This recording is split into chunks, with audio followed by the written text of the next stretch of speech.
নেমেছেন চাকরি প্রার্থীরা। এই মুহূর্তে শিয়ালদা থেকে ধর্মতলা পর্যন্ত মিছিল করছেন চাকরি প্রার্থীরা। দ্রুত নিয়োগ করতে হবে, এই দাবিতে মিছিল চাকরি প্রার্থীদের।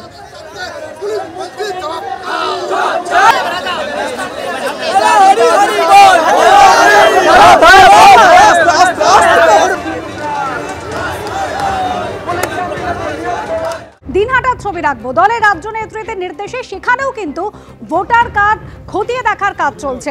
দিনহাটা পুরো এলাকার 15 নম্বর ওয়ার্ড, সেখানে বাড়ি বাড়ি গিয়ে ভোটার কার্ড খতিয়ে দেখলেন উত্তরবঙ্গ উন্নয়ন মন্ত্রী উদয়ন গুহ।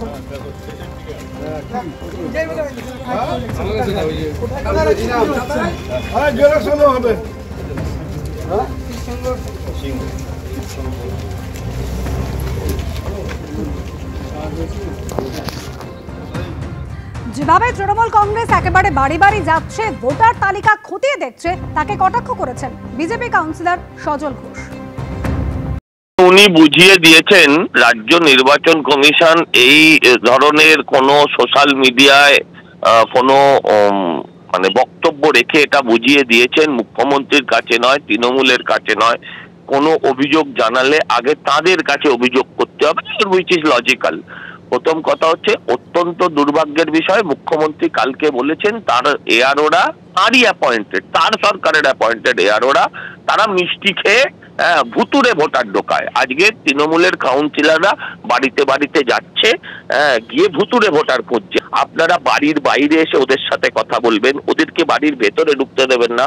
কোথাও যদি আপনারা ওদের ঢুকতে দেন, ভেতরে যদি একটা পেরেকও পোতার ব্যবস্থা করে থাকেন, যদি একটা আটচালাও করে থাকেন, এরপর কিন্তু এরা তার জন্য তোলা তুলবে। আর আমি বলবো যে আমরা চাই সমস্ত ভুতুরে ভোটারকে ধুয়ে মুছে সাফ করা হোক, কিন্তু ভূত খুঁজবো আর জিন ঢোকাবো, ভূত খুঁজবো আর ভোটার লিস্টে জিন ঢোকাবো, এটা হতে পারে না। মাথা ভাঙার ছবি রাখবো আপনাদের সামনে, সেখানে ভোটার তালিকায় একই ভোটার কার্ডে একাধিক ভোটার ধরা পড়েছে। কিভাবে? আমাদের প্রতিনিধি শুভেন্দু ভট্টাচার্য রয়েছেন আমাদের সঙ্গে সরাসরি। শুভেন্দু, কি ধরনের গরমিল নজরে এলো?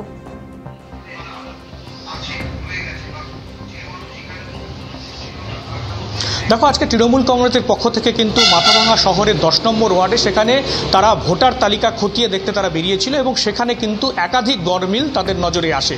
এখনও পর্যন্ত 10 নম্বর ওয়ার্ডে তারা আজকে 2-3 ঘন্টা ঘুরেছেন, সেখানে প্রায় 15 থেকে 17 জন এখনও পর্যন্ত কিন্তু একই এপিক নাম্বারে একাধিক ভোটারের খোঁজ পাওয়া গেছে। এবং যেটা জানা যাচ্ছে যে বেশিরভাগের যে বাড়ি তাদের উত্তরপ্রদেশে। এবং আমরা এরকমই একজন ভোটারের সাথে আমরা এখন কথা বলবো, তার বাড়িতেই আছি। হরিগোপাল পাল, যিনি সরকারি কর্মচারী, অবসরপ্রাপ্ত স্কুল শিক্ষক, তার স্ত্রী নন্দিতা পাল, এবং দুজনেরই কিন্তু যে এপিক নাম্বার, সেই এপিক নাম্বারে উত্তরপ্রদেশের ভোটার সেখানে পাওয়া গেছে। আমি কথা বলবো হরিগোপাল বাবুর সাথে, যে আপনি কখন জানতে পারলেন এই বিষয়টা? না, আমি আজকে সকালে জানতে পেরেছি যে এখানে এরকম একই এপিক নাম্বারে দুজনের নাম আছে।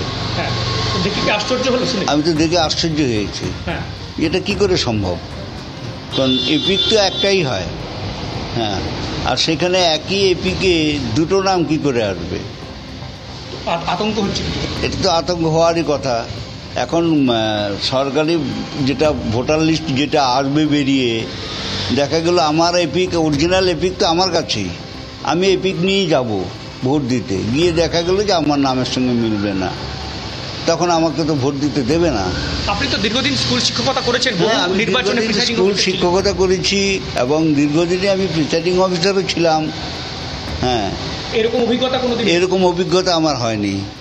আপনার স্ত্রীর নামও তো একই সমস্যা দেখা দিয়েছে? আমার স্ত্রীর একই সমস্যা দেখা দিয়েছে। হ্যাঁ, এটা কি করে সম্ভব? আপনারা এখন কি ভাবছেন, এটা কি করতে চান?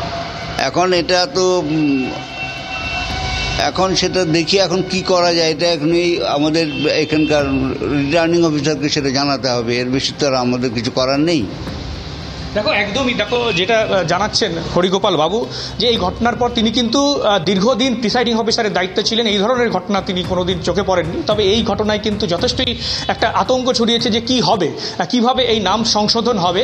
একই অবস্থা কিন্তু এই যে মাথাভাঙার 10 নম্বর ওয়ার্ডের বিভিন্ন জায়গায়, সেখানে কিন্তু একাধিক ভোটারের এইভাবে একই এপিকে বেশ কিছু নাম সামনে এসেছে এবং তৃণমূল কংগ্রেসের পক্ষ থেকেও কিন্তু সেই বিষয়টা খতিয়ে দেখা হচ্ছে। স্থানীয় তৃণমূল কংগ্রেস নেতৃত্ব কাউন্সিলর, তার সাথে কথা বলবো যে কি দেখলেন আজকে আপনারা যখন দেখলেন।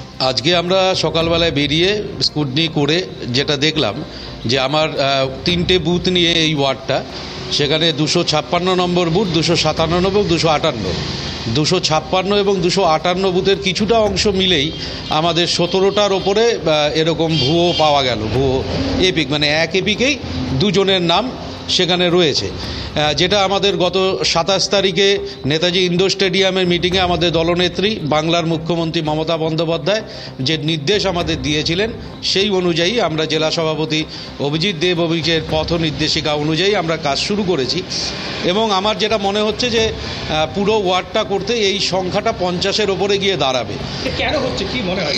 এটা নির্বাচন কমিশনের যেই এজেন্সি বা যাদের দিয়ে করিয়েছেন তাদের হয়তো কোনো ভুলে এটা করেছে, এবং এখানে আমরা মনে করি যে এখানে হয়তো একটা রাজনৈতিক অভিসন্ধি রয়েছে।